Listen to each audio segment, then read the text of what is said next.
Marketing is broken, busted, smashed, kaput, except when it's done with integrity and a deep, almost obsessive understanding of the customer. From some brands, it's a tsunami of badly targeted communications, annoying communications. From big corporates, it's a massive complexity, bureaucracy, management speak mumbo jumbo, and just plain muppetry. It's not engaging marketing, it's enraging marketing. Today, we're going to fight back against that complexity. We're going to fight back against that annoying, enraging marketing. We're going to put together a simple marketing strategy and wrap it up with engaging communications. My name is Roger Edwards and I'm a marketing consultant from Edinburgh. I'm going to be live in the chat below throughout this talk, so please do interact, ask some questions, post some comments. Let's get the conversation started. So let's have a look at the reasons why I think marketing's broken and what we can do about it. Let's go. So the first issue we have with marketing today, there's more to marketing than a lot of people think. Let me ask you a question. If you were to describe marketing in one word or maybe two, what would it be? Please put something down there in the chat and let's talk about it in the live session.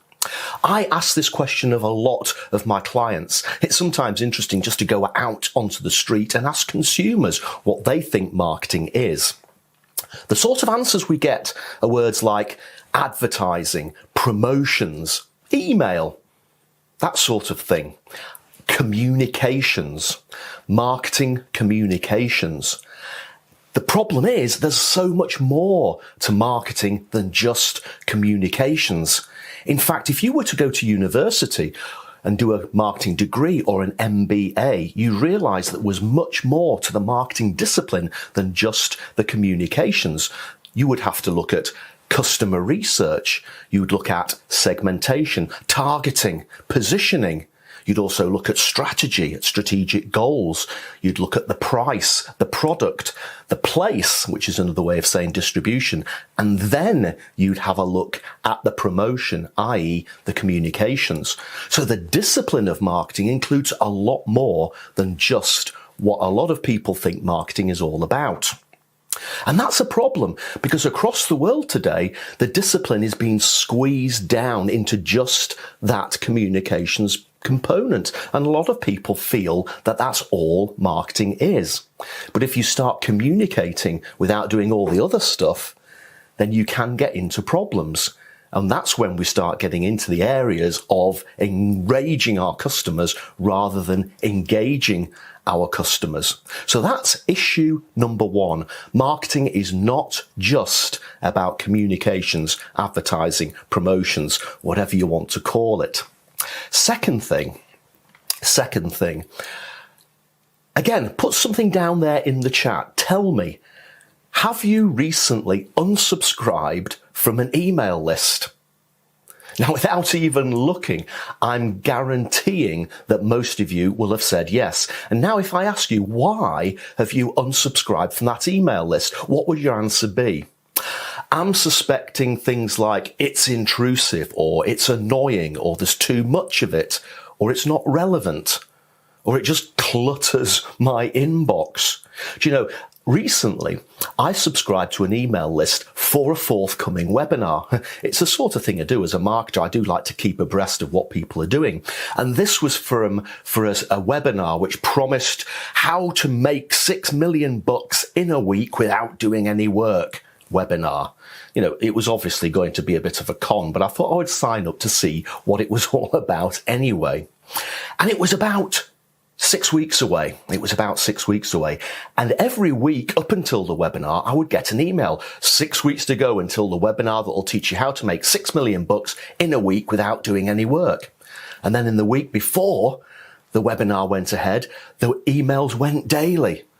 5 days to go until the webinar that will teach you how to make $6 million in a week without doing any work. And then the day before the webinar, it went hourly.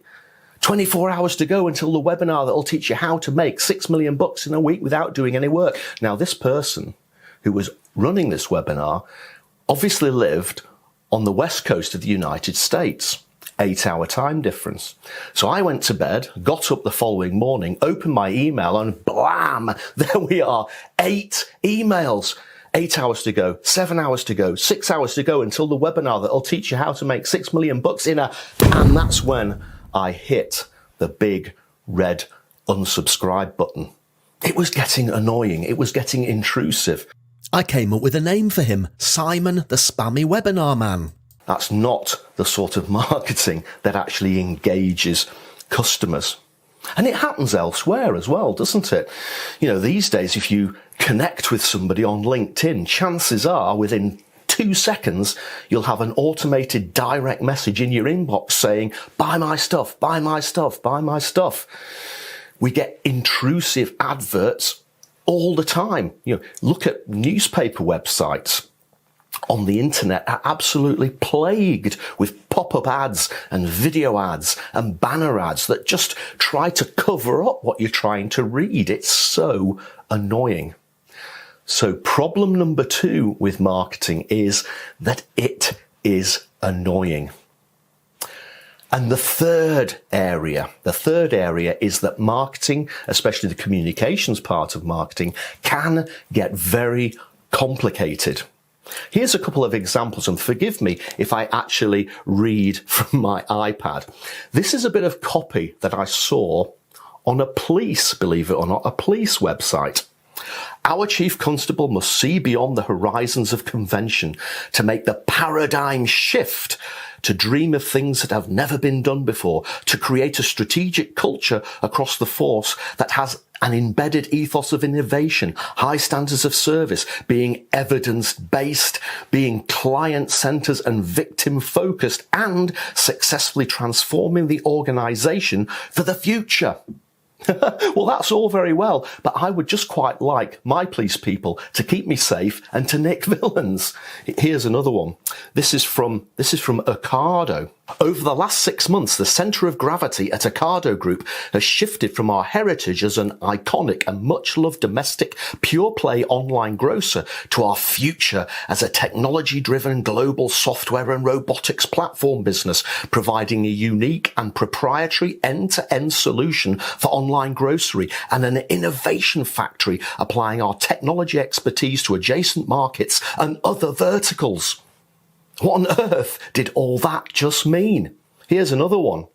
The key to this is shifting the business from a product sales-led focus to an approach based upon end-to-end customer experience and data-driven insight, as well as, do you know what? I'm not even going to try and read that one out. It's gobbledygook, it's management speak, it's jargon, and all of that enrages the customer. It doesn't engage the customer. And that's the third problem we have with marketing, the complexity. So what can we do about these 3 issues with marketing? How can we fix broken marketing? Well, I'd like to tell you a story of something that happened to me just after I first moved to Scotland. It's 1993. Actually 27 years ago, and it was my 27th wedding anniversary this year, so you can see where this is going. In 1993, we got married, but also we moved from England to Scotland because the company we were working for got taken over by a Scottish company. So we also moved house as well. That's 3 out of the 4 most stressful things that you can do as a couple. Once we settled in to Edinburgh and got into our daily routine, I would be getting up, having a cup of coffee, having some breakfast, going to the station, grabbing the train, heading into Edinburgh, doing a day's work, etc. One morning, just as I was about to leave the house, my wife said to me, "Oh, by the way, Rog, there's this wine bloke coming round tonight. I answered this ad in the newspaper and he's giving us a couple of really nice crystal glasses." And I'm sort of like, "You've done what? You've invited a wine man into our house? He's bound to be a real high-pressure salesman. He'll get us to buy loads of really cheap wine. Just for a couple of tacky glasses? I could tell my wife wasn't very impressed with this logic. So she said, just go to work, just go to work.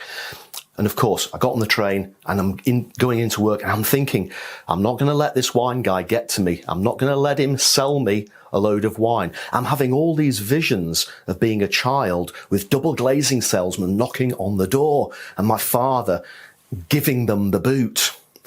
All through the day, I'm thinking, I'm going to be ready for this wine guy. I'm going to be ready for him. He's not going to pull a fast one on me. So I got home that night, and 7:30, there was a knock on the door. So I'm here. I'm ready for you. I'm ready for you. So I walked to the door. I opened the door, and there outside with this very large gentleman holding 2 gigantic cooling boxes in his hands. And he goes, "Hello, Mr. Edwards. I'm John the Wine Man. I'm John the Wine Man." But I invited him into the house and he sat down. And before he started, said, John, I don't want to be rude, but I don't like high pressure selling. So please don't try that on with me." And he says, "Mr. Edwards, this is what's going to happen. We're going to sit down here. I'm going to get some wine out of my cooling boxes and we're going to taste the wine together. And I'm going to answer any questions that you have about that wine." Guess what happened next? Can you guess what happened next? I bought 36 bottles. I bought 36 bottles. The wine was delicious, especially the reds. They were fantastic. John the Wine Man came round to our house 2 or 3 times a year after that for the next 20 years. John the Wine Man got to know us really well. He knew what sort of wine we liked. He knew what sort of wine we didn't like. He knew we definitely didn't like Chardonnay. He would phone up, "Hello, Mr. Edwards, it's John the Wine Man. I've got this great Parliament of Owls Merlot. Do you fancy a bottle?" So he would send me a bottle to try it out. And what happened? I bought 2 cases of the Parliament of Owls Merlot. Over the years, he developed a deep understanding of what we liked and what we didn't like. In our meetings, he never used complicated language to describe the wines. He just asked us to say what we felt it tasted like. And he did what he said. He answered our questions. And over the years, we developed such a great relationship with John the Wine Man because he understood exactly what we wanted. Unfortunately, after 20 years, John the Wine Man retired. Now, I still carried on a relationship with that business, but unfortunately their communications tactics, and I think they were trying to phase their wine men out, was completely different. All of a sudden, I was on an email list. All of a sudden, I was on a telephony list, and the telephony was so much more intrusive than John the Wine Man had ever been. John the Wine Man only ever phoned up if he had something good that met our needs to talk to us about. Whereas this lot, "Hello, Mr. Edwards, it's your wine merchant here. We've got a great box of Chardonnay for you." Oh, please. John the Wine Man knew we didn't like Chardonnay. We didn't like Chardonnay. "Hello, Mr. Edwards, it's your wine merchant here. We've got a fantastic French Chateau de Toilette that you'll love." "Hello, Mr. Edwards, it's your wine merchant. There's a great German Pissenwasser available this week." It started to get annoying. And there were the emails as well. They kept sending us emails all the time. The straw that broke the camel's back was one Sunday afternoon. We were just sitting down to dinner. The phone went, "Hello, Mr. Edwards, it's your wine merchant with another box of Chardonnay." And I'm saying, "I've just sat down for my dinner. I don't want to talk to you."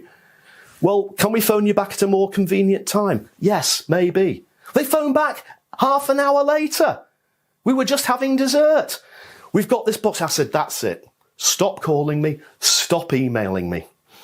You've become intrusive. You've become annoying. You're doing all those things that bad marketing does." John the Wine Man never treated us like that. So many lessons that we can learn from that experience. That story of John the Wine Man can show us how we can fix those 3 problems with broken marketing. The first problem being that it's more than just communications. The second problem being that it's annoying. And the third problem being that it's getting complex. The first problem, the fact that it's more than just marketing. Now, I said earlier that if you did a marketing degree, you'd have to look at research, segmentation, targeting, positioning, all of that sort of thing. One thing that I've learned over the years is trying to distill all of that down into just 3 parts: the offer, the goal, and the activity. And the activity is the promotional advertising part of it. And it's the offer that John the Wine Man absolutely nailed. I said earlier that marketing was a deep, almost obsessive understanding of the customer. And John the Wine Man had a deep, almost obsessive understanding of us. He knew never to bring us Chardonnay. He knew always to bring us good, probably South American or US-based red wines. He understood what we liked. He understood what we didn't like. He understood how we like to be communicated with. He knew that I didn't like constant telephone calls and lots of emails. He worked with us and understood us. And that's why we had such an engaging relationship. So getting your offer absolutely nailed before you even start thinking about marketing communications is absolutely key. And the best way to go about putting together an offer is, again, to keep it simple, and it's to answer just 3 simple questions. And the first question is, who is my customer? Now, I know that sounds absolutely basic, but it's effectively the same as the research part, the segmentation part, and the targeting part. Who is my customer? And I would encourage you to spend quite a lot of time on this. Absolutely drill it down in detail. Know where they live, how much income they have, what their likes are, what their dislikes are, so that you can really get under their skin and understand them, just like John the Wine Man did with us. Once you've fully identified your customer, the second stage is to work out what their problem is or what their issue is. What is their need? What is the need, the issue, and the problem that you as a business can solve with your product or your service? And again, spend some time on this. Understand exactly what it is that you're trying to fix. And that's going to be the basis for the product or service within your offer. And the final question, and this is so much the most important one, how do I fix, or how do we fix that customer's problem, issue, or issue better and preferably different to anybody else? And I say different because it's quite easy to become better than somebody. For example, if you launch a product with 5 widgets and the nearest competitor has 4 widgets, then your product is better. But it only takes them to move to 6 widgets and you're back to square one, and you'd have to leapfrog them again and maybe launch a product with 7 or 8 widgets. The problem with that game is that it just escalates, and that's one of the reasons why complexity sets in. So we want to try and avoid being better. We want to be different, because different is so much harder to copy. The second problem that we looked at was that marketing communications is extremely annoying. All those emails, all those direct messages, all those pop-up ads. It's interruption marketing, and it gets in the way. Now, John the Wine Man, again, didn't communicate with me in any way other than the way that we'd agreed. The occasional phone call, and it absolutely worked. Look what happened when John the Wine Man retired and they started bombarding me with emails and bombarding me with telephone calls. Our relationship ended quite quickly. One thing that John the Wine Man also did was make sure that his communications were full of help and full of stuff that I actually wanted to read, like where the wine came from, what it tasted of, what the grape was, etc. Content marketing is often a better way to engage with your customers than traditional interruption methods. And that means giving them some communications that they actually want to read or they actually want to consume. Now, customers undoubtedly are going to have lots of questions about your product or your service. Answering those questions can form the basis of the content that you put together. It could be an article, it could be a podcast, it could be a video, it could be a webinar. But it's answering the questions that your customers have about your product or service. And therefore it becomes engaging because you're helping them rather than just trying to bombard them with sales messages. And that will be so much more engaging. They'll become much more likely to know you, to like you, to trust you enough to buy your product or service. The third problem was, of course, the complexity. The complexity manifests itself mainly, again, in the communication, in the written word. Think about those examples I gave to you from Ocado and the Chief Constable. It's just gobbledygook. It's management speak, mumbo jumbo. Customers don't like to be spoken to in that sort of language. We want to try and keep it simple. But here's the thing. The language itself can also be a proxy for everything else. So if you've got complicated language, it's likely that your product might be complicated as well. If you've got complicated language, it's likely that your service might be complicated. And I've got 3 rules for simple communications. Always assume that your customer knows nothing.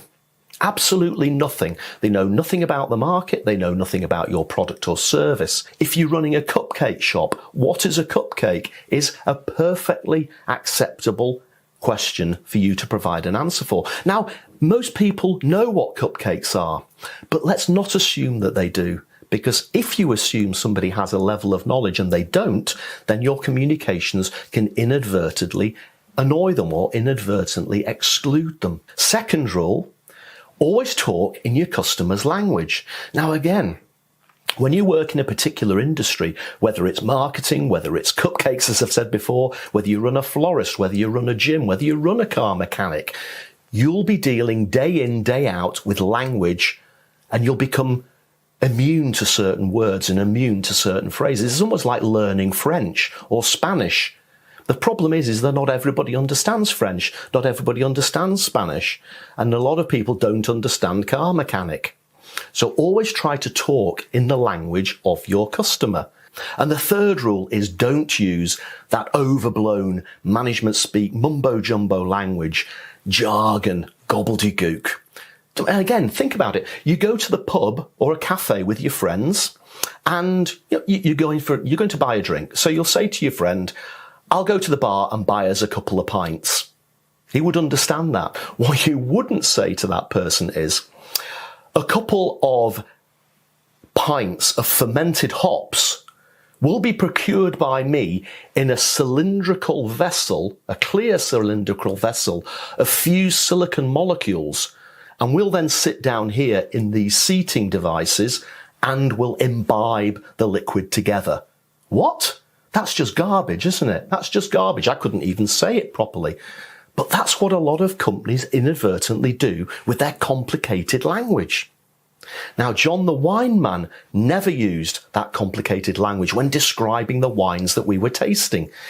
He used language that I would understand. He didn't use all of that vanilla notes and oaky notes and mahogany and all of that sort of jargony wine talk. He spoke in my language. That's why he was so engaging. That's why we had such a long relationship with John the Wine Man. So we fixed those 3 problems of marketing.